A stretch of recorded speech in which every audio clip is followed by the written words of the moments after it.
Let's not get completely carried away over what happened yesterday and in this, Too late. in this interview. Steve's here.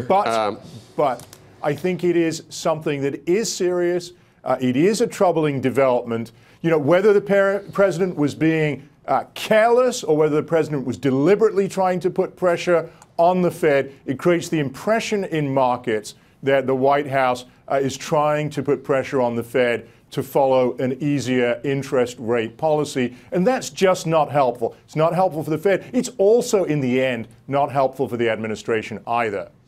Implied in this is another sacred cow, and that is a strong dollar. And it, like I referenced, you know, Treasury secretaries aren't supposed to comment on that either. We just heard from, basically, President Trump just said, if our currency gets too strong, it hurts in my efforts to cut down the trade deficit and to export more and to grow the economy as quickly as possible. We heard that, too, that maybe a weaker dollar isn't necessarily something that they would be too unhappy about.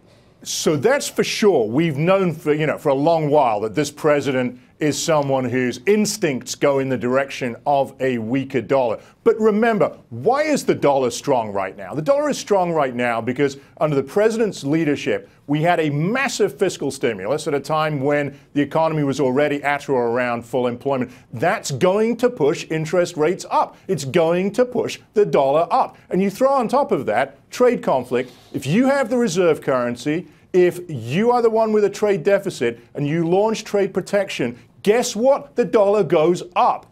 The president's economic advisors need to help him understand here that what's going on is in significant part a product of the policies they have chosen to implement.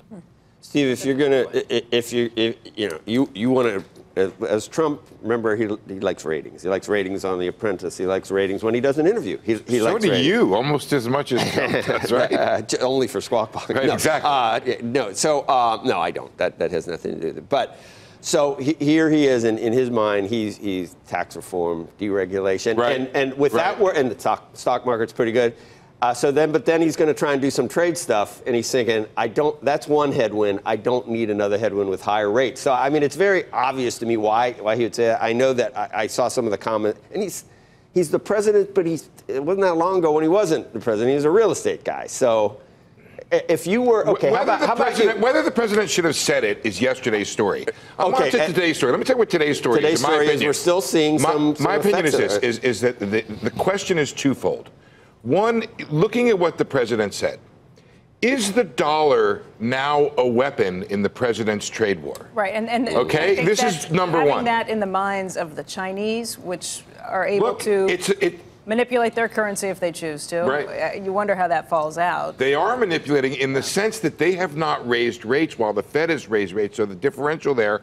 And both the Federal Reserve and, as Krishna said, fiscal policy is making the dollar worse. It's making the U.S. So that's one. Put that to the side. The second is, and I'm indebted to Paul McCulley for this idea, is this the beginning of what was going to be an inevitable conflict between the Fed and the White House based on the following?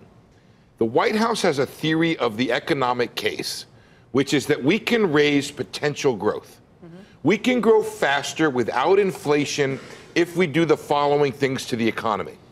The Fed, given all of their forecasts, is much more skeptical of that.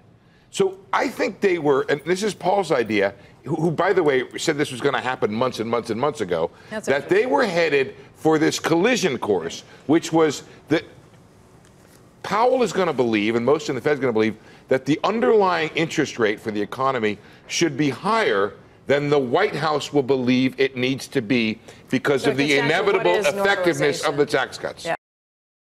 Hey there, thanks for checking out CNBC on YouTube. Be sure to subscribe to stay up to date on all of the day's biggest stories. You can also click on any of the videos around me to watch the latest from CNBC.